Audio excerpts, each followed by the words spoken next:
믿음장 강해를 한 2번 정도 더 하고 마무리를 하려고 합니다. 믿음은 강력한 능력입니다. 오늘 히브리 기자는 그 믿음의 사람들을 이렇게 나열하면서 그렇게 세상적인 안목으로 볼 때는 특출한 사람들이 아닌 사람들을 선택해서 믿음의 용장들로 사용하신 것을 보게 되죠. 32절에 보면 내가 무슨 말을 더하리요 기드온, 바락, 삼손, 입다, 다윗 및 사무엘과 선지자들의 일을 말하려면 내게 시간이 부족하리로다. 앞에도 쭉 나오지만 기드온 같은 사람은 스스로를 보리떡이라고 표현하잖아요. 또 바락은 여선지자 드보라의 2인자로서 섬겼던 사람이죠. 삼손은 우리가 아는 것처럼 성적인 욕정을 잘 조절하지 못해서 부끄러운 생애를 살았던 인물 중에 하나죠. 입다는 기생의 아들입니다. 라합도 기생이었고 입다는 기생의 아들이었지만 하나님이 그를 사사로 세우셔서 쓰신 것을 보게 되죠. 다윗도 그렇게 특출한 인물은 아니었죠. 아버지에게도 인정을 받지 못했던 사람인데 이세의 아들 가운데 여덟 번째 아들, 막내 아들이죠. 또 사무엘은 한나도 그렇게 특출한 인물 아니지만 기도를 통해서 낳은 아들인데 하나님께서 그들을 통해서 위대한 일을 이루시는 것을 보게 되죠. 그러니까 믿음이라는 것은 인간의 신분이나 환경, 배경을 다 초월해서 하나님 역사하시는 것을 보게 됩니다. 정말 믿음은 대단한 능력이죠. 주님은 믿음의 능력이 얼마나 큰지 산을 움직일 수 있고 모든 것이 가능하다. 마태복음 17장 20절에 보니까 만일 너에게 믿음이 그다지 산할 만큼만 있어도 이 산을 명하여 여기서 저기로 옮겨지라 하면 옮겨질 것이요 또 너희가 못할 것이 없으리라. 이 마지막 부분의 말씀, 또 너희가 못할 것이 없으리라. 믿음은 대단한 능력이죠. 오늘은 본문의 말씀 가운데 믿음의 결과, 또 믿음의 능력은 어떻게 나타나는 것일까? 말씀을 좀 나누고 싶습니다. 진짜 믿음은 전쟁에서 이기는 능력이다. 믿음은 이기게 하신다는 거죠. 어떻게 이기게 하실까요? 첫째, 믿음은 나라들을 이기는 능력이라는 것입니다. 나라들을 이기게 하신다. 다윗은 많은 나라들을 이겼던 그런 믿음의 용장이었죠. 다윗이 고백하기를 그것은 하나님을 의리했던 까닭에 승리했다. 시편 18편 29절에 오면 내가 주를 의리하고 적군을 향해 달리며 내 하나님을 의지하고 담을 뛰어넘나이다. 하나님이 전쟁에서 이기도록 그에게 가르쳐 주셨다. 18편 34절에 보니까 내 손을 가르쳐 싸우게 하시니 내 팔이 놋화를 당기도다. 39절에 보니까 주께서 나를 전쟁하게 하려고 능력으로 내게 띠띠우사 일어나 나를 치는 자들이 내게 굴복하게 하셨나이다. 여러 나라들이 이길 수 있는 그 능력이 하나님을 의지하는 데서 나왔다라고 이야기하고 있죠. 두 번째, 믿음은 칼날을 피하는 능력입니다. 칼날을 피했다. 34절 보니까 칼날을 피하기도 하며, 이브리 기자는 이 칼날을 피하기도 하며라는 말씀을 쓸 때 다윗을 생각하겠죠. 사울 왕이 그를 죽이려고 할 때 다윗이 그의 창을 피하고 칼을 피했던 것을 보게 됩니다. 믿음은 지혜라는 거죠. 그러니까 싸워야 될 대상과 피해야 할 대상을 알고 또 싸워야 할 때와 피해야 할 때를 아는 것, 이게 지혜죠. 분별력이죠. 그러니까 믿음 속에는 탁월한 분별력이 담겨 있다는 거죠. 세 번째, 믿음은 연약한 가운데 강하게 되는 능력이라는 거죠. 누굴 생각하면서 이 말씀을 기록했을까? 팀 켈러는 삼손을 생각했을 것이다. 오늘 이 삼손이 연결되어 있잖아요. 삼손은 태어날 때 나시린으로 태어나서 하나님께 헌신하는데 그의 힘의 비밀이 머리에 있었던 거거든요. 그런데 들릴라라고 하는 블레셋 여인의 유혹에 빠져서 그의 힘의 비밀인 머리 털을 자르면 그의 힘이 사라진다는 그 비밀을 이야기해 줘 버리죠. 사사기 16장 19절에 보니까 들릴라가 삼손에게 자기 무릎을 베고 자게 하고 사람을 불러 그의 머리털을 7 가닥을 밀고 괴롭게 하여 본즉 그의 힘이 없어졌더라. 성경은 그 삼손의 머리에 그 힘의 비밀이 있었다라고 이야기를 하죠. 물론 그보다 더 중요한 건 성령의 능력이 함께했기 때문이죠. 근데 결국은 머리털이 밀어짐으로 말미암아 힘이 사라졌고, 그 결과 사사기 16장 21절을 보니까 블레셋 사람들이 그를 붙잡아 그의 눈을 빼고 끌고 가서 가사에 내려가 놋줄로 매고 그에게 옥에서 맷돌을 돌리게 하였더라. 그렇게 강했던 삼손이 무력해진 거죠. 나중에는 이제 다곤 신당에서 그 블레셋 사람들이 우상을 숭배할 때에 삼손을 데려다가 이제 함께 놀려고 하는 거죠. 그때 삼손이 마지막으로 기도합니다. 아니, 처음 기도하고 마지막으로 기도합니다. 삼손이 강했을 때는 기도하지 않았거든요. 근데 연약할 때 하나님께 처음 기도하고 마지막 기도하는 가운데 다곤 신당에 모였던 한 3,000명이나 되는 블레셋 사람들을 한꺼번에 죽이는 그런 이제 마지막 믿음의 모습을 보여주죠. 사사기 16장 28절을 보니까 삼손이 여호와께 부르짖으되 주 여호와의 구하옵나니 나를 생각하옵소서. 하나님이여 구하옵나니 이번만 나를 강하게 하사 나의 두 눈을 뺀 블레셋 사람에게 원수를 단번에 갚게 하옵소서 하고, 삼손이 강할 때 그의 약함이 드러났죠. 그 약함은 성적인 그런 욕망을 잘못 조절하지 못하는 약점. 근데 그가 약할 때 하나님의 능력이 나타났어요. 하나님께서 기도할 때 능력을 부어주신 것을 보게 되죠. 네 번째, 믿음은 전쟁의 용맹을 바라는 능력이죠. 전쟁에서 필요한 건 용기잖아요. 인생은 전쟁이잖아요. 정말 뭐 꼭 그 전투의 전쟁뿐만 아니라 인생 자체가 정말 전쟁 같은 것을 경험했다는데, 비밀은 용맹이 있는 거죠.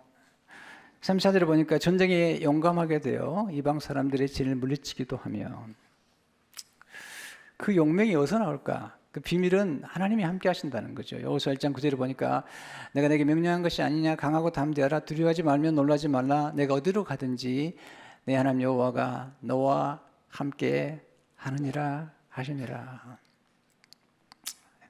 하나님이 함께 하신 거기에 그 용맹의 비밀이 있다는 사실을 강조하고 있습니다. 두 번째 믿음의 능력은 의를 행하는 능력이라는 거죠. 오늘 본문 33절에 보면 의를 행하기도 하며, 우리가 믿음 그러면 능력을 생각하는데 오늘 본문은 진정한 의의 모습 중에 또 하나의 능력은 의로움의 능력, 곧 성품에 있다는 거죠. 성품. 믿음은 성품을 드러내죠. 믿음은 능력뿐만 아니라 성품을 드러내는데 그 성품이 의로움이라는 거죠. 공평함. 누가 이런 의를 행했을까요? 다윗이죠. 역시 다윗이 하나님 보실 때 의를 행했던 왕이죠.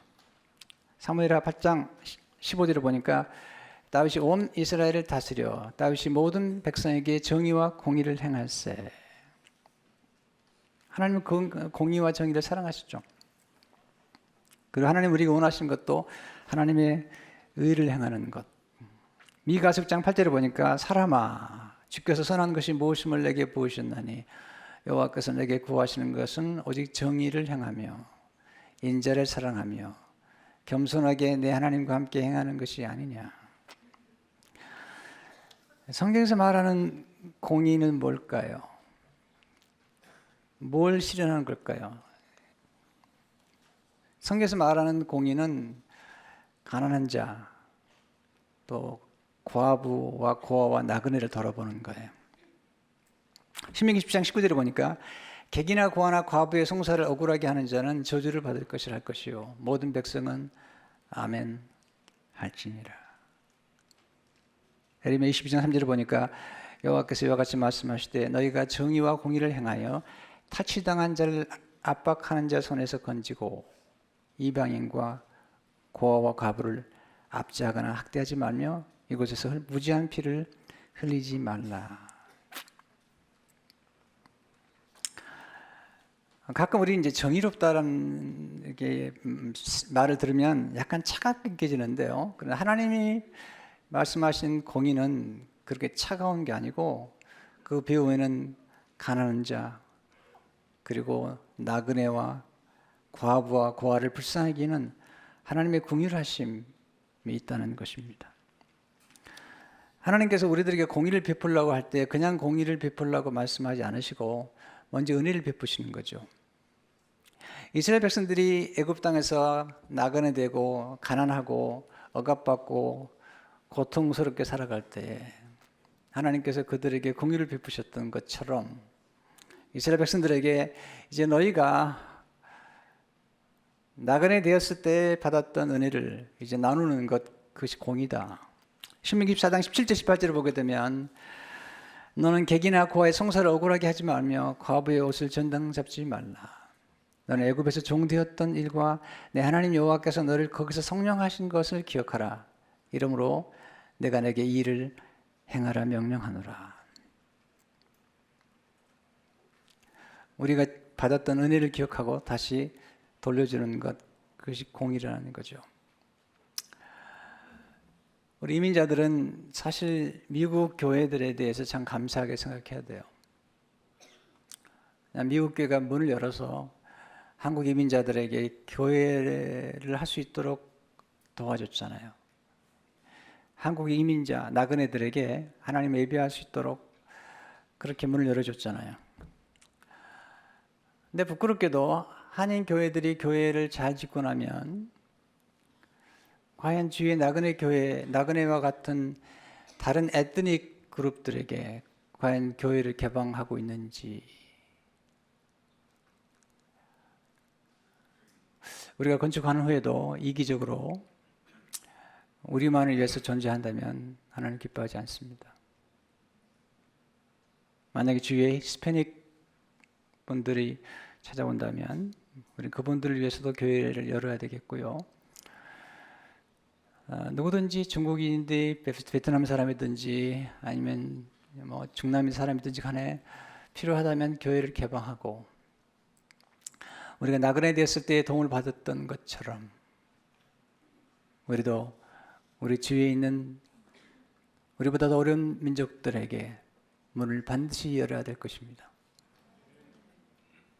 그렇지 않다면 하나님 기뻐하지 않습니다. 하나님 우리에게 공의를 베풀려고 할 때 그냥 베풀려고 말씀하지 않습니다. 우리에게 충분한 구원의 은혜와 풍성한 은혜를 주셔서 우리에게 그런 은혜를 베풀도록 허락해 주신 거잖아요.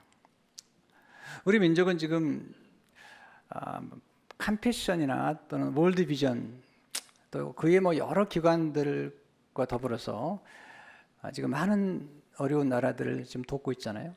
그 이유가 뭐냐면 6.25 전쟁 후에 수많은 전쟁 고아들을 돕기 위해서 시작되었던 컴패션 또 월드비전 이런 단체들의 도움을 받아서 우리 민족이 이렇게 성장한 거잖아요.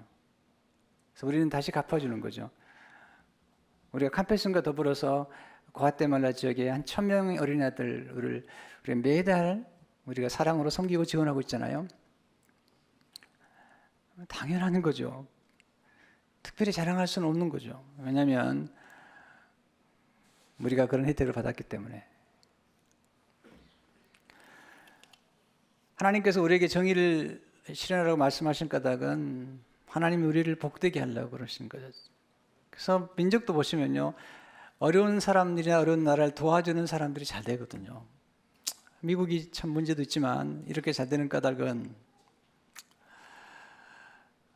정말 지금도 세계에서 가장 많은 구호를 하고요.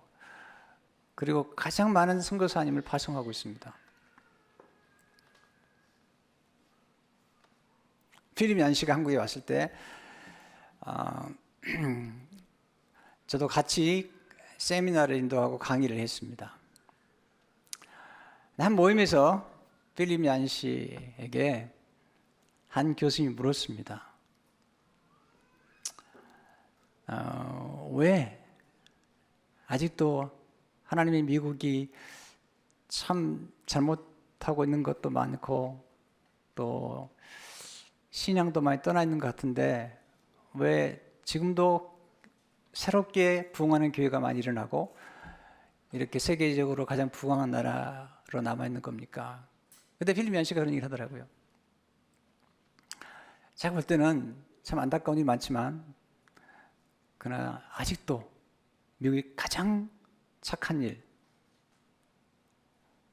가장 어려운 사람을 돕는 일, 그리고 미국 선교 사람들이나 또 유럽 선교 사람들이 가장 오지에 들어갑니다. 정말 오래 들어갑니다. 심지어 독일이나 영국이 많이 기독교가 침체해 있다고 그러는데 필립 얀시는 말하기를 아니라고요. 교회는 숫자는 작지만 진짜만 남아있다는 겁니다. 지금도 가장 오지, 가장 깊은 선교지에는 누가 들어가 있느냐?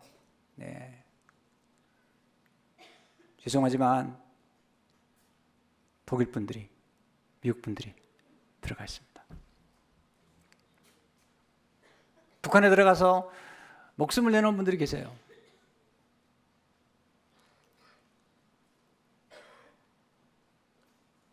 엑스레이를 찍는데 방사선 노출되면 닥터가 오래 살지 못해요.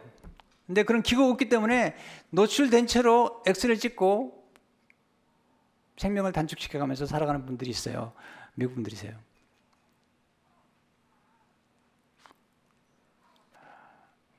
물론 우리가 뭐 무조건 미국이 잘한다, 또는 유럽이 잘한다라고 얘기할 수는 없지만 그럼에도 불구하고 하나님의 공의 속에서 어려운 사람들을 가장 많이 돌보고 지금도 그런 컴패션을 가지고 돌보는 사람들이 있다면 우리 주위에서 알 수 있잖아요. 그래서 하나님이 축복하기 원하신 거죠. 아브라함 허셀은 예언자라는 책에서 이렇게 말하고 있습니다. 정의에 대한 하나님의 관심은 인간에 대한 그분의 측은한 마음에서 나온다. 정의 그 자체가 중요한 것은 아니다. 정의 값진 것이며 반드시 구현돼야 할 이유는 그 인간에게 복을 가져다 주기 때문이다. 시편 160편 3절을 보니까 정의를 지키는 자들과 항상 공의를 행하는 자는 복이 있도다.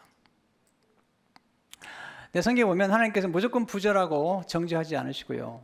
또 무조건 또 가난하다고 하나님께서 옳다고 말씀하지 않으세요. 진정한 정의와 공의는 올바로 보고 그리고 올바로 판단할 뿐만 아니라 하나님의 의를 실현하는 거잖아요. 이사야 11장에 보게 되면 예수님이 오셔서 행하실 공의를 말씀하실 때 3절에 그의 눈에 보이는 대로 심판하지 아니하며 그의 귀에 들리는 대로 판단하지 아니하며 공의로 가난한 자를 심판하며 정직으로 세상에 겸손한 자를 판단할 것이며. 저는 이게 궁금하더라고요. 우리는 가난한 사람 그러면 무조건 다 잘못한 것이 없는 것처럼 이렇게 얘기할 수도 있는데 공의로 가난한 자를 심판하며 정직으로 세상에 겸손한 자를 판단할 것이며. 그러니까 부자라고 무조건 정죄하거나 또 부자라고 무조건 잘한다고 얘기하는 것도 아니고 또 가난하기 때문에 무조건 옳다는 것도 아니고 정확한 게 하나님이 권세와 부여를 주셨다면 그 권세와 부여를 가지고 가난하고 어려운 자들을 돌보라고 하시는 말씀이죠.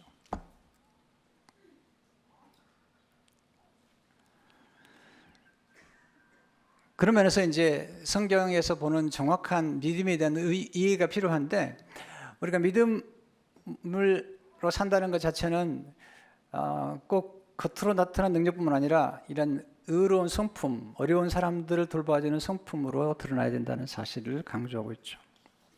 물론 우리는 공의와 정의가 무너진 시대 속에 살고 있고요. 그리고 주님 오시기 전까지는 여전히 어느 누구도 완벽한 공의를 실현할 수 있는 사람은 없어요.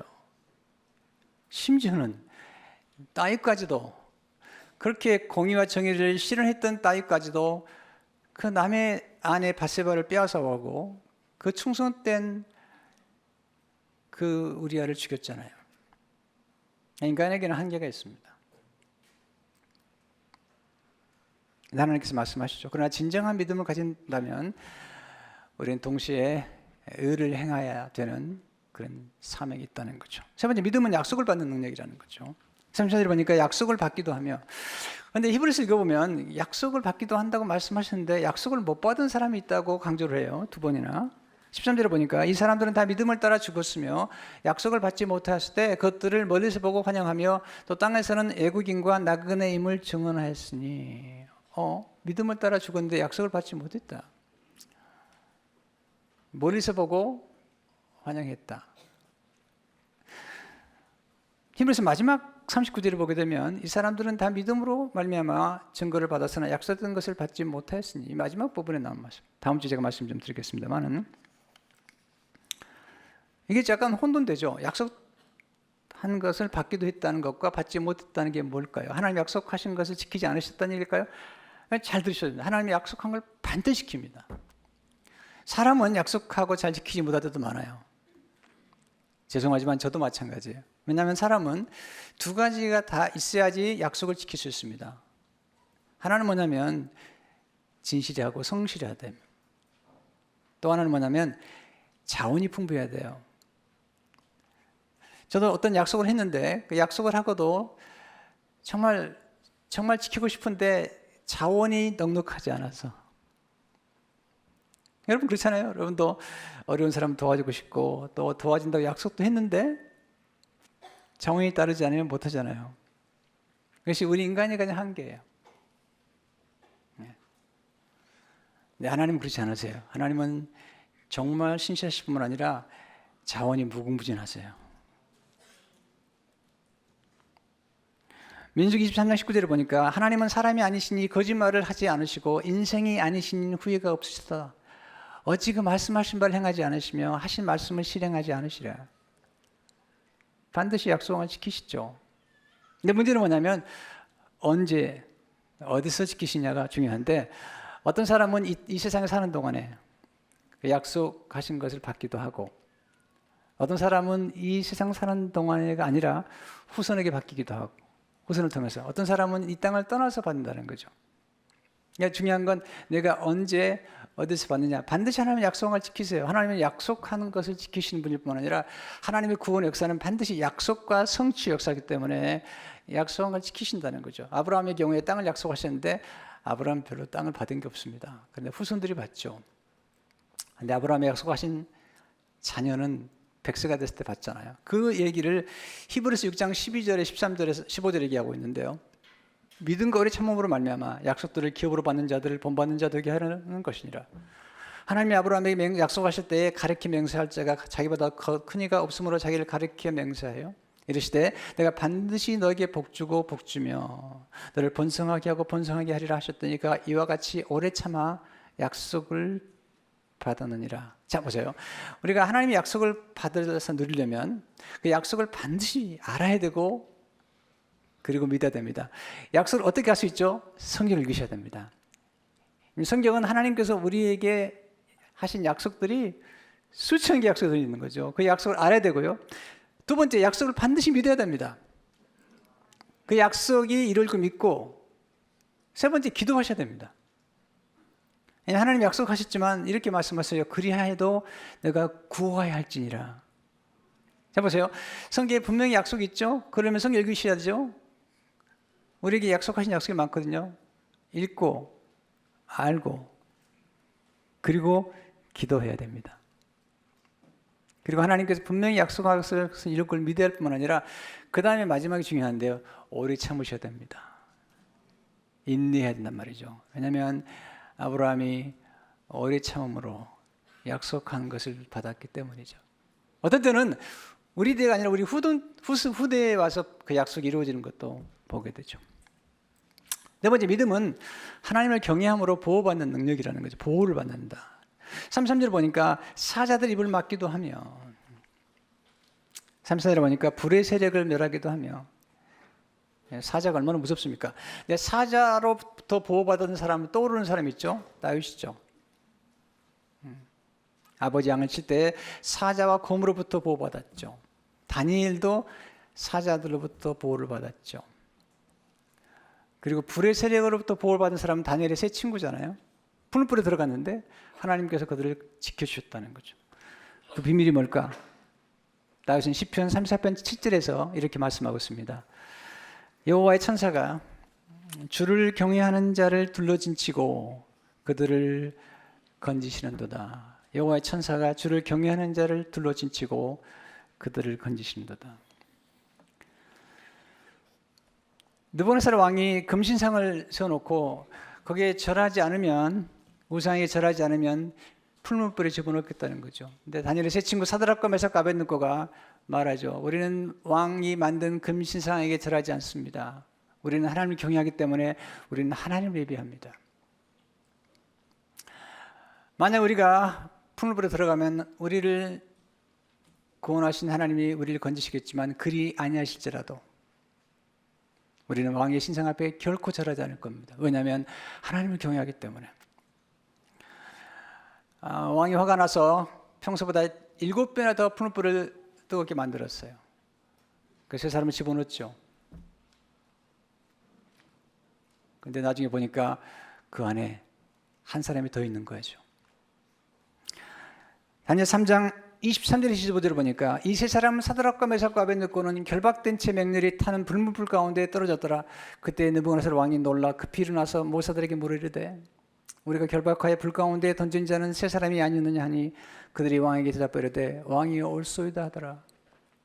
왕이 또 말하 이르되 내가 보니 결박되지 아니한 네 사람이 불 가운데로 다니는데 상하지도 아니하였고 그 넷째의 모양은 신들의 아들과 같도다 하고. 네 번째, 세 사람이 풀무불에 들어갔는데 네 번째 사람이 보이는데 신들의 아들 같다는 거죠. 누굴까요? 예수 그리스도였어요. 성령 주신하기 전에 예수님께서 가끔 내려오신 사건들이 있는데 그 중에 하나가 이 풀무불에 지금 던짐받은 하나님을 경외하는 이 세 사람을 보호하려고 풀무불에 들어가서 불의 온도를 조정하는 거예요. 하나님께서. 불의 온도를 조정하신 하나님.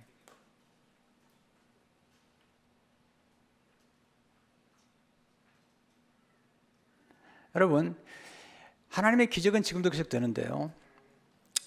이 자연 법칙만 믿는 사람들은요, 기적을 믿지 않습니다. 모든 건 법칙이라는 거예요. 근데 자연 법칙 배후에서, 이것은 제가 한 얘기가 아니고요, 길버트, 체스터턴이라는 유명한 그 변증론자면서 기독교를 정말로 변호했던 인물 중 한 분이 한 얘기죠. 자연 법칙이라는 것은, 자연 법칙 믿는 사람들은요, 모든 게 법칙으로 이루어진다는 거예요. 그래서 기적을 믿지 않아요. 모든 게 법칙이니까. 그러나 우리는, 크리스찬들은 자연 법칙도 알고 있지만 자연 법칙 뒤에서 이 자연 법칙을 만드시고 움직이시고 필요할 때는 자연 법칙을 초월하시는 하나님을 믿기 때문에 기적을 경험하는 거죠. 풀불에 들어가면 죽는 거죠. 자연 법칙에 하면. 그러나 그 배후에서 모든 걸 역사하시고 지금도 간섭하시고 우리가 알 수 없는 신비로운 방법으로 섭리하신 그 하나님이 계시기 때문에 기적을 경험하는 거예요. 어떻게 처음부터 태어날 때부터 보지 못했던 사람이 보게 되죠? 그것은 자연 법칙에 하면 불가능한 거예요. 그런데 하나님이 개입하시니까 하나님 역사하시는 거거든요. 이게 믿음의 사람들의 특징이죠. 그래서 우리가 예수님을 만납니다. 예수님은 능력과 성품을 겸비하신 의의 왕이십니다. 다윗이 훌륭한 왕이었지만 그에게 흠이 있었잖아요. 그래서 하나님은 장차 정말 의로우신 왕, 능력과 성품을 겸비한 왕을 보내주겠다고 약속하셨죠. 이게 이사야 32장 1절의 말씀이죠. 보라, 장차 한 왕이 공의로 통치할 것이요 방백들이 정의로 다스릴 것이며. 이사야 11장 5절에 보니까 공의로 그의 허리띠를 삼으며 성실로 그의 몸의 띠를 삼으리라. 에레미야 33장 15절에 보니까 그날 그때 내가 다윗에게서 한 공의로운 가지가 나게 하리니 그가 이 땅에 정의와 공의를 실행할 것이라. 예수님 이 땅 오셔서 진정한 정의를 실현하셨죠. 원래 정의라는 것은 죄인이나 악한 자를 심판하는 거죠. 하나님은 악한 자와 그리고 불의한 자를 심판하셔야 됨에도 불구하고 하나님의 궁일하심은 죄인은 미워하시지만 죄인을 사랑하신다는 거예요. 이게 하나님의 딜레마예요. 악은 미워하시지만 악인은 사랑하셔야 되기 때문에, 그게 하나님의 긍휼과 사랑이기 때문에 하나님께서 그 악과 죄를, 악인과 죄인들을 살리기 위해서 십자가에서 예수 그리스도에게 그 심판을 내리신 거죠. 그리하심으로 하나님의 공의를 이루신 거예요. 거기서 하나님은 악은 제거하시고 악인은 살리시고 죄인은 제거하시고 죄인은 살리셔서 의롭다 하시는 칭의, 하나님의 칭의를 우리에게 주신 거죠. 그게 십자가예요. 그건 다윗이 할 수 없는 거예요. 예수님만이 우리 인류 전 인류가 지은 모든 죄와 모든 악을 대신 담당하시고, 그리고 하나님의 아직도 긍휼을 가지고 계신 하나님께서 죄인과 악인들을 여전히 사랑하신 그 사랑으로 악인 속에 있는 악을 빼꺼내시고 죄인 속에 있는 죄를 꺼내시고 그들에게 다시 하나님의 의를 전가시켜 주심으로 구원하심으로 우리로 하여금 선한 의를 행할 수 있는 은혜를 베푸셨다는 것이죠. 이게 십자가예요. 이것이 하나님의 은혜입니다. 어떻게? 예수님께서 십자가에서 약해지심으로.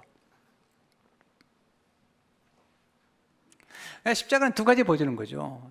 예수님 십자가에 죽으실 때 어린 양으로 죽으셨어요. 약해지심으로 우리를 구원하셨어요. 사랑하면 약해지잖아요. 그러나 주님은 부활의 승리를 통해서 진정한 사자, 인류의 가장 무서운 적인 죄와 사망과 마귀를 쓰러뜨린 진정한 영명선한 사자로 보이셨죠. 그 모습을 요한계시록 5장 5, 6절에 이렇게 말씀하고 종료 중에 한 사람이 내게 말하되 울지 마라 유대지파의 사자, Lion of the tribe of Judah, 유대지파의 사자, The Lion of the tribe of Judah라고 했어요. 다윗의 뿌리가 이겼으니, 다윗 후손으로 오신 예수님께서 사자로 오셨는데 그가 이기셨다는 거죠. 예수님은 이기셨어요. 그 두루마리 아래 그 일곱인을 떼시려 하더라. 내가 또 보니 보좌와 내 생물과 창조주 사이에 한 어린 양이 서 있는데 일찍이 죽임을 당한 것 같더라. 그의 일곱 뿔과 일곱 눈이 있으니 이 눈이 온 땅에 보내심을 받은 하나님의 일곱 영이더라. 성령 충만을 받은 예수님께서 십자가에서 어린 양으로 죽으심으로 우리를 구원하시고 진정한 의를 우리에게 전가시켜 주시고 이 땅에 진정한 평화와 그리고 소외된 자 가난한 자를 보살펴 주시는 그 공의를 이 땅에 이루시는 겁니다. 우리가 보는 것처럼 이 땅에는 진정한 공의와 평화가 없습니다. 앞으로도 기대할 수 없습니다. 그러나 유일한 소망은 예수 그리스도에게 있습니다. 예수 그리스도만이 진정한 우리의 공의와 그리고 정의를 실현할 수 있는 분이에요. 왜냐하면 예수님은 긍휼과 사랑을 가지고 십자가에서 친히 심판과 정죄를 받으시고 죄인 된 우리들에게는 죄는 거둬가시고 의를 전가시킨 그 사랑 때문에 우리가 어려운 사람들을 돌볼 수 있는 겁니다. 이것이 믿음의 절정이고 예수 그리스도를 바라보고 믿어야 되는 유일한 근거가 되는 것입니다. 이 믿음으로 승리하시기를 축원합니다. 하나님 아버지, 오늘 십자가의 비밀 속에 담긴 그리고 부활의 비밀 속에 담긴 예수 그리스도의 모습, 하나님은 악은 미워하시지만 악인을 사랑하시며 죄는 미워하지만 죄인을 사랑하시는 하나님의 그 말할 수 없는 연민, 하나님의 형상을 따라 지어주신 인간에 대한 연민 때문에 죄와 악을 예수 그리스도에게 부어서 심판하시고 우리에게는 하나님의 의를 부어주신 하나님,